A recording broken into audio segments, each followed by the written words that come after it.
দাম্পত্য জীবন মানেই হলো একে অপরের সাথে মানিয়ে চলার এক প্রতিজ্ঞা। এজন্যেই বলা হয় বিয়ে আসলে দুটি মানুষের মধ্যে বোঝাপড়া আর সামঞ্জস্য স্থাপনের একটি সেতু।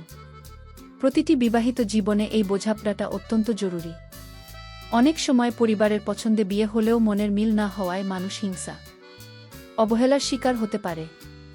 তাই বিয়ের আগেই নিজেদের ভবিষ্যৎ, আর্থিক অবস্থা, মানসিকতা এবং পারিবারিক বিষয়গুলো নিয়ে খোলাখুলি আলোচনা করে নেওয়া উচিত। আমার নাম প্রিয়া, আর 5টা মেয়ের মতোই ছোট থেকে একটা সুন্দর সংসারের স্বপ্ন দেখতাম।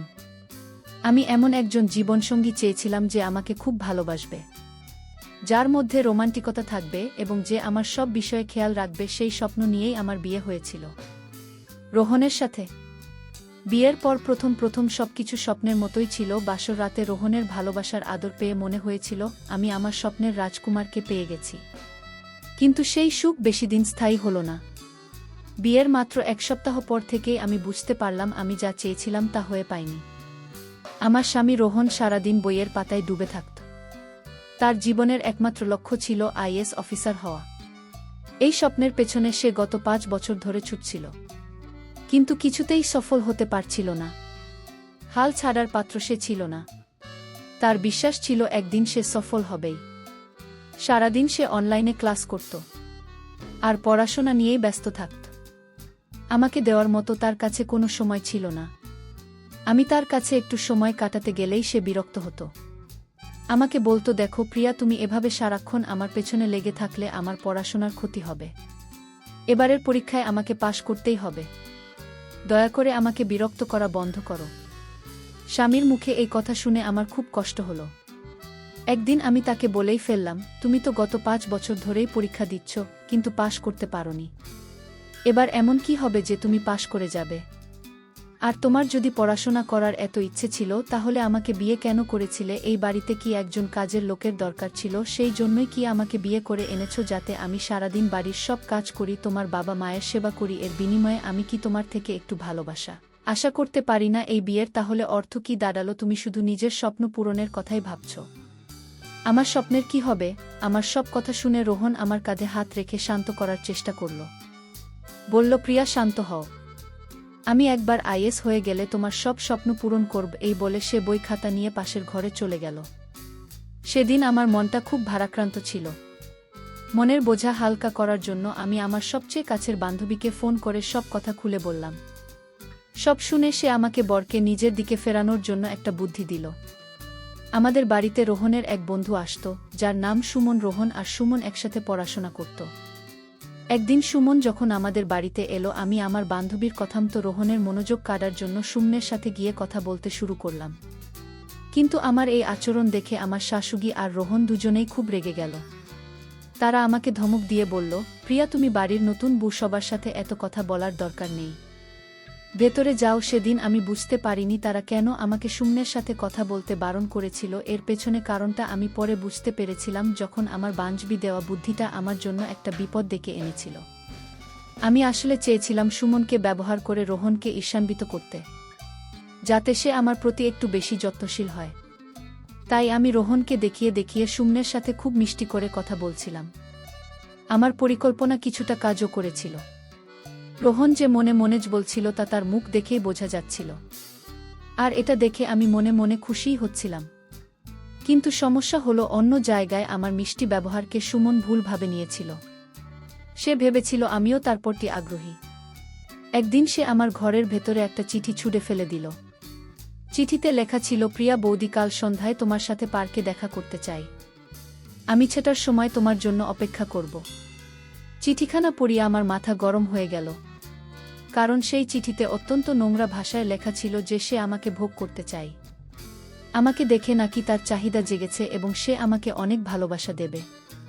তার এই নোংরা মানসিকতার পরিচয় পেয়ে আমার ভীষণ রাগ হলো। আমি ঠিক করলাম এর একটা বিহিত করতেই হবে। তার মনের ভুল ধারণা ভাঙানোর জন্য আমি সেদিন সন্ধ্যায় পার্কে গিয়েছিলাম, কিন্তু পার্কে গিয়ে দেখি সুমন সেখানে নেই। ঠিক তখনই আমার ফোনে একটা অচেনা নম্বর থেকে ফোন এলো। ফোনটা ছিল সুমনের। সে আমাকে ফোন করে বলল, বৌদি, তুমি আমার বাড়িতে চলে এসো, আমার শরীরটা ভালো লাগছে না, তাই আমি বাইরে যেতে পারছি না। তার কথা শুনে রাগে আমার শরীর জ্বলে উঠছিল। তার ভুল ধারণাটা একেবারে শেষ করে দেওয়ার জন্য আমি তার বাড়িতে গেলাম। গিয়ে দেখি তার বাড়ির দরজা খোলাই আছে। আমি দরজায় দাঁড়িয়ে তার নাম ধরে কয়েকবার ডাকলাম, কিন্তু কোনো সাড়া না পেয়ে আমি ঘরের ভেতরে ঢুকে পড়লাম। ভেতরে গিয়ে দেখি সুমন বিছানায় বসে আছে। আমাকে দেখেই সে খুশিতে দাঁত বের করে হাসল এবং আমার হাত ধরে বিছানায় বসতে বলল। তার স্পর্শে আমার গা ঘিন ঘিন করে উঠল। আমি প্রচণ্ড রেগে তার হাফ চাড়িয়ে দিয়ে বললাম, এসব অসভ্যতা সুমন, আমি একজন বিবাহিত নারী। তোমার সাহস কি করে হলো আমাকে এমন একটা নোংরা চিঠি লেখার? তুমি যে কতটা নির্লজ্জ, খারাপ মানসিকতার তা আমি আজ বুঝতে পারছি। এখন বুঝলাম কেন আমার শাশুড়ি আর রোহন তোমার সাথে কথা বলতে বারণ করেছিল। আমার কথা শেষ হতে না হতেই সুমন হঠাৎ করে পেছন থেকে আমাকে জাপটে ধরে বলল, আমি তো এখনো কোনো অসভ্যতা শুরুই করিনি। আমার আসল রূপ তো তুমি আজ দেখবে। তার কথা শুনে আমি তাকে ধাক্কা দিয়ে সরিয়ে দিয়ে তার গালে সজোরে একটা চড় মেরে বললাম, নির্লজ্জ, আমি তোমার সাথে দুইটা ভালো কথা বলেছি বলে ভেবেছ আমি সহজলভ্য? তুমি আমাকে কি ধরনের মেয়ে ভেবেছ? এরপরেই সুমন তার পশুরূপটা দেখালো। সে আমাকে সজোরে ধাক্কা মেরে বিছানায় ফেলে দিল এবং আমার সম্মান নষ্ট করার চেষ্টা করল। আমি তখন নিজের মান সম্মান বাঁচানোর জন্য সর্বশক্তি দিয়ে চিৎকার করতে লাগলাম এবং নিজেকে ছাড়ানোর চেষ্টা করছিলাম। ঠিক সেই ভয়ঙ্কর মুহূর্তে আমার স্বামী রোহন সেখানে এসে হাজির হলো, আমাকে ওই অবস্থায় আর সুমনকে আমার উপর জোর করতে দেখে রোহনের মাথায় রক্ত চড়ে গেল। সেই সুমনকে প্রচণ্ড মারতে শুরু করল। এরপর রোহন চিৎকার করে আমাকে বলল, এই কারণেই তোমাকে ওর থেকে দূরে থাকতে বলেছিলাম, কিন্তু তুমি আমার কোনো কথাই শোনোনি। কি দরকার ছিল ওর সঙ্গে এত মিষ্টি করে কথা বলার? তারপর সে সুমনের দিকে তাকিয়ে বলল, তোর চরিত্র যে ভালো না সেটা আমি জানতাম, কিন্তু তুই যে আমার স্ত্রীর সাথেই আমার নোংরামি করবি সেটা আমি স্বপ্নেও ভাবিনি।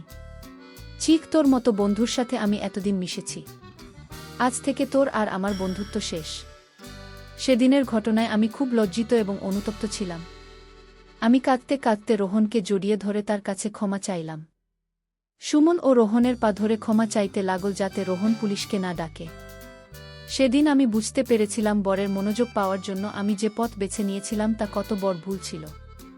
আমি যখন রোহনের কাছে ক্ষমা চাইছিলাম তখন সে আমাকে বলল, তুমি ওকে আশকারা দিয়েছিলে বলেই সে তোমার সাথে এমনটা করার সাহস পেয়েছিল। তবে রোহন আমাকে আরও বলল, প্রিয়া, আমি তোমাকে অনেক ভালোবাসি। আমার মনোযোগ পাবার জন্য তোমার অন্য কিছু করার কোন দরকার নেই। আমি একবার পরীক্ষায় পাস করিনি, তারপর তোমার সব স্বপ্ন আমি পূরণ করব।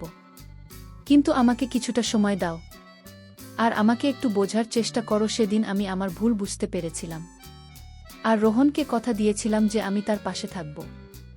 এরপর থেকে আমি রোহনের পড়াশোনায় যতটা সম্ভব সাহায্য করতাম। আমাদের বিয়ের 1 বছর পূর্ণ হয়েছে আমার পাশে থাকার জন্য এবং সহযোগিতায় রোহন এবার পরীক্ষায় পাস করেছে এবং তার পূরণ হয়েছে। সে এখন গর্ব করে সবাইকে বলে যে আমি তার পাশে ছিলাম বলেই সে আজ সফল হতে পেরেছে। এই জন্যই হয়তো বলে প্রত্যেক সফল পুরুষের পেছনে একজন নারীর অবদান থাকে, সে তার মা হোক বা স্ত্রী। আজ রোহন আমাকে অনেক সুখে রেখেছে। আমি যা চাই সে আমাকে তাই এনে দেয়। আমি সেদিন ধৈর্য ধরেছিলাম বলেই আজ আমাদের জীবনটা এত সুন্দর হয়েছে। বন্ধুরা, আজকের গল্পটি এখানেই শেষ করছি। গল্পে কোনো ভুল ত্রুটি থাকলে ক্ষমা করে দেবেন।